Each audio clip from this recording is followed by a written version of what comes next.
नाज़रीन अस्सलाम वालेकुम। नाज़रीन, जैसा कि आपको मालूम है कि कोपनहेगन में अगर कोई मेहमान शख्सियत पाकिस्तान से तशरीफ़ लाए तो हम उनसे आपकी मुलाकात करवाते हैं। हमारी खुशकिस्मती के आज हमारे साथ पाकिस्तान मुस्लिम लीग नवाज़ के अहम रहनुमा और उनकी सेंट्रल एग्जीक्यूटिव कमेटी के रुकन और काफ़ी ख़ानदानी और पुराने सियासतदान लाहौर से इनका ताल्लुक़ ज़ईम कादरी साहब, और इनका चूँकि मजहबी हवाले से भी एक बैकग्राउंड है। और सबसे बड़ी चीज़ जो मेरे नज़दीक जो इनकी अहम खूबी है वो ये है कि ये पाकिस्तान के उन पढ़े लिखे सियासतदानों में शामिल हैं कि जिनकी एक अच्छी खासी तालीमी बैकग्राउंड है। ज़ईम कादरी साहब मेरी मालूमात के मुताबिक MBA हैं और इसके अलावा लॉ की इनकी जो है ना वो तालीम है। दुरुस्त है जी जी बिल्कुल, ज़ईम बड़ी कादरी साहब? मेहरबानी, बहुत बहुत। ज़ईम साहब, आपको खुश आमदेद कि आपने स्कैंडिनेविया का दौरा किया, डेनमार्क आए, नॉर्वे भी गए, यहाँ पर आपने रेडियो पर भी इंटरव्यू दिया, पाकिस्तानी कम्युनिटी के साथ आपने काफ़ी वक्त गुजारा, जी हम आपके मशकूर हैं। लेकिन ये सबसे पहले ये पूछना चाहूँगा कि पाकिस्तान में मुस्लिम लीग नून की हुकूमत कायम हो चुकी है और ये हुकूमत के इब्तदाई अय्याम हैं, जिसको बाज़ लोग हनीमून पीरियड भी कहते हैं। तो इस वक्त में काफ़ी मसाइल भी हैं पाकिस्तान में, तो वो आपको पाकिस्तान में ढूंढ रहे हैं और आप स्कैंडिनेविया में घूम रहे हैं, इसका राज तो बताएं पहले। बहुत मेहरबानी जी, बहुत शुक्रिया। एक तो मैं आपका बेहद मशकूर हूँ कि आपने अपने कीमती वक्त में मुझे यहाँ पे मदऊ किया। न सिर्फ ख़ुद यहाँ बुलाया बल्कि स्कैंडिनेविया में रहने वाले तमाम पाकिस्तानियों के साथ मेरा इंटरेक्शन हो रहा है आपके ज़रिए। और मैं आपकी वसातत से स्कैंडिनेविया में रहने वाले तमाम पाकिस्तानियों को अस्सलामु अलैकुम कहता हूँ। और बेहद मशकूर हूँ कम्युनिटी का, नॉर्वे में, डेनमार्क में, और आपके इदारे का। आप बहुत मोहब्बत और शफ़क़त फरमाई सब ने और बड़ी अच्छी मुलाकात रही। जहाँ तक ताल्लुक़ का आपने फरमाया हुकूमत का, तो यकीनन पाकिस्तान मुस्लिम लीग नून पर को एक भारी मैंडेट के साथ आवाम ने ये मौका फ़राहम किया है कि हम उनकी खिदमत कर सकें और वो इंफ्रास्ट्रक्चर, इकनॉमिक, सोशल, पॉलिटिकल और दीगर मामलात को सही खतूत पर इस्तवार कर सकें, जो पिछले चंद अदवार में अपनी रास्ते से भटक गया है।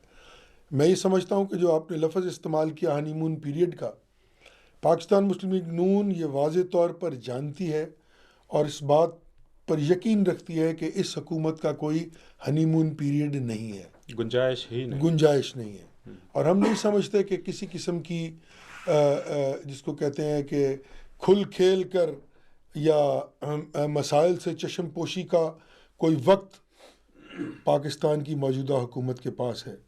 मामलात इतने दिगरगू हैं कि उन पर से चश्म पोशी एक सेकंड की भी कौम को मज़ीद मुश्किलात में हम गिर जाएंगे।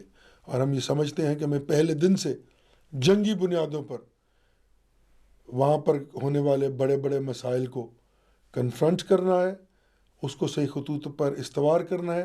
तभी हम इस 4 या 5 बरस में इंशाअल्लाह अज़ीज़ मुल्क को अंधेरों से निकाल कर रोशनियों के सफ़र की तरफ लेके चल सकेंगे। और उन मामलात को जो अब अपनी बुनियाद खो चुके हैं, उस बुनियाद को दुरुस्त करते हुए कौम की नज़रों में सुरखरू होंगे कि वाकई उन्होंने पाकिस्तान मुस्लिम लीग नून को जो वोट दिया था वो बिल्कुल दुरुस्त था। और उनकी वो सोच, उनका वो एतमाद जो पाकिस्तान मुस्लिम लीग नून पर उन्होंने किया, मियाँ मोहम्मद नवाज़ शरीफ की क़यादत पर किया, वो इंशाअल्लाह ताला हम साबित ही इस तरह कर सकते हैं कि हम शब रोज़ मेहनत करके तो मामलात को दुरुस्त कर सकें। जी मोहतरम ज़ईम कादरी साहब, आपके जो ख्यालात हैं, बड़ी खुशी हुई सुन के। और वो क्या कहते हैं, खुशी से मर ना जाते अगर एतबार हाँ, ये होता। भी बड़ी बात है, बिल्कुल दुरुस्त कह क्योंकि रहे हैं। पहले जो अदवार हमने देखे हैं 1985 से नून लीग किसी न किसी सूरत, किसी न जी किसी हाँ, नाम से जी हाँ, हुकूमत में रही जी है, हाँ, जी हाँ। कभी सूबे कभी मरकज़ में। मैं उम्मीद करता हूँ कि आपकी पार्टी के ख्यालात भी वही हैं जो ज़ईम कादरी के हैं, और मियाँ नवाज़ शरीफ साहब के और शहबाज शरीफ साहब के भी ख्यालात इन्हीं जंगी बुनियादों पर हैं। तो हम उम्मीद रखें कि आप अगले 5 साल में जो पाकिस्तान एक ट्रेंड की तरफ चल रहा है, जो पिछले 5 साल से जो इंतहाई तनज़ली सियासी, मुआशी और समाजी और हर लिहाज से और दीनी लिहाज से हर साइड से तनज़ली का शिकार है, उससे आप निकालने की कम अज़ कम दुरुस्त समझ चलने की शुरू कर देंगे चलना। तो इसी तनाज़ुर में मैं ये पूछना चाहूँगा कि आपने कोई मिलकर आपस में ये नई हुकूमत जब आपको मिली है, तो ऐसी तरजीहात कोई इनकलाबी बुनियादों पर या आपके अल्फाज में जंगी बुनियादों पर दी हैं, वो अगर आप हमारे नाज़रीन को बताना चाहेंगे कि ऐसी कौन सी तरजीहात हैं, नंबर 1, नंबर 2, जिससे पता चले कि कुछ ना कुछ हो रहा है। मैं तारीख़ में जाने का कायल नहीं हूँ, लेकिन मैं सिर्फ ये कहना चाहता हूँ कि ज़रा 97 से 99 तक के उस दौर पर नज़र डालें। वो मोटरवे, वो गवादर पोर्ट, वो सारा कंप्यूटर का निज़ाम जो हम लेके आए, हम जो ऑप्टिक फाइबर लेके आए, जो तरमीर व तरक्की की मंजिलें हमने उन 3 साल में तय की। आपने देखा कि जब मियां नवाज शरीफ साहब जिला वतन हुए और उसके बाद जब दोबारा तशरीफ़ लाए 2008 में और हमने हुकूमत बनाई पंजाब में, तो इनकम्बेंसी फैक्टर एक बड़ी तमाम तरक्की पजीर ममालिक में इनकम्बेंसी फैक्टर हुआ करता है हुकूमतों का। लोग ये कह रहे थे कि 5 साल आपने क्या डिलीवर किया है।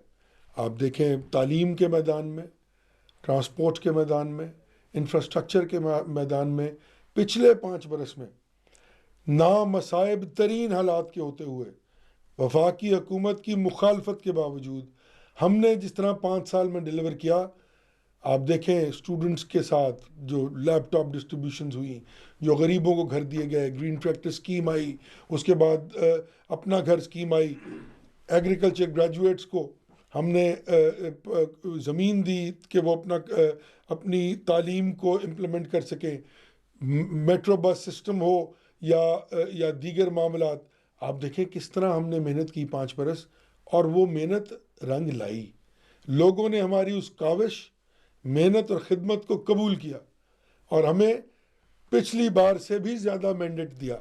ये बड़ा मुश्किल होता है सर, 5 साल हुकूमत करने के बाद उस सूबे से मैंडेट का 75-80% बढ़ जाना इस बात की बैन दलील है कि कौम ने हमारे उस काम को, हमारी मेहनत को, हमारी खिदमत को न सिर्फ सराहा बल्कि हमें उन्होंने इम्प्लिकेट किया, उसको वोट की सूरत में उसको तब्दील किया और आज हम अल्लाह के फजल से वफाकी हुकूमत में बैठे हैं। मैं ये समझता हूँ कि यकीनन जो मंशूर पाकिस्तान मुस्लिम लीग नून ने दिया वो 3 E's का मंशूर था, यानी कि एजुकेशन, इकोनॉमिक रिवाइवल और एनर्जी सेक्टर। ये वो 3 मसाइल हैं जिनको इमीडिएटली कौम को ये इल्म होना चाहिए कि हम इनको जंगी बुनियादों पर इंशाल्लाह हल करेंगे। इसमें सारा कुछ आ जाता है। तो प्रोग्राम मौजूद है, मंशूर में दिया गया। मैं अगर आप कहते हैं तो डिटेल में भी जा सकता हूँ, लेकिन यकीनन वक्त कम है, यकीनन वक्त कम है। अब आप देखें कि हमने एक टर्न अराउंड किया पंजाब में, पिछले 60 बरसों के रिकॉर्ड तोड़े, 156 नए कॉलेजेस बने, बच्चों को लैपटॉप देकर हमने दुनिया में होने वाली रिसर्च से डायरेक्टली कनेक्ट किया। हमने कंप्यूटर लैब्स खोली पंजाब के तमाम कॉलेजेस में, स्कूलों तक उसका दायरा कार बढ़ा दिया। हमने बहुत तेज़ी से काम शुरू किया एक यकसा निसाब पर कि गरीब और अमीर तमाम कॉलेज स्कूल में एक यकसा निसाब होना चाहिए ताकि तमाम लोगों को वही तालीम मिल सके जो एक अमीर आदमी के बच्चे को मिल रही है। फिर हमने बेबहा स्कॉलरशिप्स का ऐलान किया। फिर हमने बच्चों के लिए जो स्कूल गोइंग बच्चे हैं उनके लिए 10 अरब रुपए से एक एंडोमेंट फ़ंड क्रिएट किया, 2 अरब से एक एंडोमेंट फ़ंड क्रिएट किया जिसमें हर साल गवर्नमेंट 2 अरब रुपया इन्वेस्ट करती है। आज वो एंडोमेंट फ़ंड 10 अरब तक पहुंच चुका है और अल्लाह के फजलो करम से 60,000 बच्चे मुफ्त तालीम हासिल कर रहे हैं। अब ये काम अगर आज से 60 बरस पहले कर लिया गया होता 50-60 लाख रुपए से भी, तो आज पाकिस्तान के तमाम बच्चे मुफ्त तालीम हासिल कर रहे होते। तो ये चीज़ें कौमों को शुरू करनी होती हैं और बतदरीज ये निज़ाम आगे चलता रहता है। हम बदकिस्मती से बार बार पटरी से उतरते रहे। मैं वाज़े तौर पर कहना चाहता हूँ कि मार्शल लॉ के बेजा तसल्लुत ने हमारे उस इंफ्रास्ट्रक्चर को, चाहे वो पॉलिटिकल हो, चाहे वो इकोनॉमिक डेवलपमेंट का हो, चाहे वो एनर्जी का हो, चाहे वो कौम को आगे लेके जाने का हो, बार बार डीरेल करके कौम को हिस्से बकरों में तकसीम करके अपने इक़्तिदार को तूल देने के लिए कौमी मामलात को पसे पुष्ट डाला, जिसका नुकसान आज हम देख रहे हैं आपके सामने। तो मैं ये समझता हूँ सर कि यकीनन ये, जिस तरह आपने हमारी बात की, मैं ये समझता हूँ कि पाकिस्तान की हुकूमत के पास कोई हनीमून पीरियड नहीं है। हमने ये वादा किया है कि 3 चीज़ें इंशाल्लाह कौम को नज़र नहीं आएंगी। कौम सुन ले कि इनकॉम्पिटेंस यानी कि गैर मयारी तरीक़ाकार हुकूमत को चलाने का नाहिली नज़र नहीं आएगी। कहीं भी अपने क्रोनीज को, अपने अजीज़ो कुर्बा को, अपने जानने वालों को सिर्फ इसलिए पाकिस्तान की बड़ी कॉरपोरेशंस पर नहीं बिठा दिया जाएगा कि वो हमारे ताल्लुकदार हैं। पाकिस्तान के कौमी इदारों पर कॉम्पिटेंट लोगों को सिलेक्ट किया जाएगा, बाकायदा एक प्रोसीजर ले डाउन कर दिया, उसका इश्तिहार दिया जाएगा और बेहतरीन आदमी को सिलेक्ट किया जाएगा। और अगर कोई भी शख्स ये समझे कि वो ये आदमी बेहतरीन नहीं है इस काम के लिए, वो इस ओहदे को चैलेंज कर सकता है। दूसरी बड़ी बात, करप्शन वो दीमक है जो पिछले 60 बरस से हमारे मुल्क को घुन की तरह चाट रही है। हमने ये फैसला किया है कि करप्शन इंशाअल्लाह अपर लेवल से ख़त्म करते हुए नीचे तक लेके जाएंगे। 2 रुपए की करप्ट पटवारी को सिर्फ पकड़ना काम नहीं है, 200 अरब रुपए के, नहीं मैं बताता हूँ आपको, बिल्कुल ये 200 अरब रुपए के, 200 अरब रुपए वाले को पकड़ेंगे।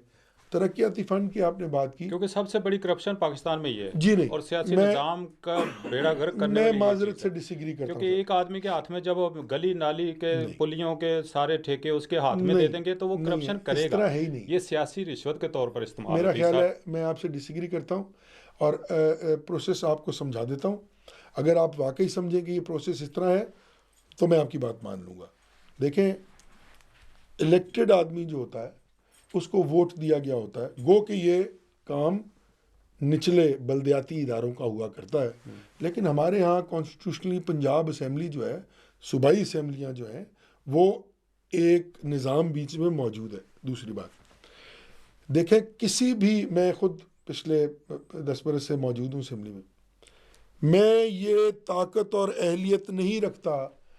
मैं ये तो ज़रूर कह सकता हूँ कि मेरे हल्के में किस काम की प्रायोरिटी होनी चाहिए, लेकिन मेरे पास कोई ऐसा टूल नहीं है, कोई ऐसा रास्ता नहीं है कि वो मैं ठेका अपने मनपसंद आदमी को दे दूं। मैं ज़हीम कादरी की बात नहीं कर रहा, मैं सबकी बात कर रहा हूँ। 3 माह पहले वो अगर कोई कर रहा है ना सर, तो वो किस तरह कर रहा है? वो कर रहा है 3 महीने पहले पीपल्स पार्टी ने लाहौर में 3-3 करोड़ पर लड़ाई इस बात की हो गई कि 5-5 करोड़ दो। वो क्यों दिया? ठीक है ना? नहीं, वो पैसों की बात नहीं, मैं उसको भी कहूँ, मैं नहीं समझता कि वो पैसे कोई इस्तेमाल कर सकता है। अच्छा, कमीशन खा सकता होगा कोई? 3 महीने पहले क्या तरक्याती काम हो? नहीं, तो वो पैसे डायरेक्टली उनको तो ओहो मिल गए। हमने क्या, हमें पैसे मिलते हैं, मुझे 5 करोड़ रुपया अगर मिला है तो मैं क्या करूँगा कि मैं उन स्कीमों को जाकर लोगों के पास अनाउंस कर दूंगा पॉलिटिकली कि ये चीज़ें हैं जो मैं बनाने लगा हूँ।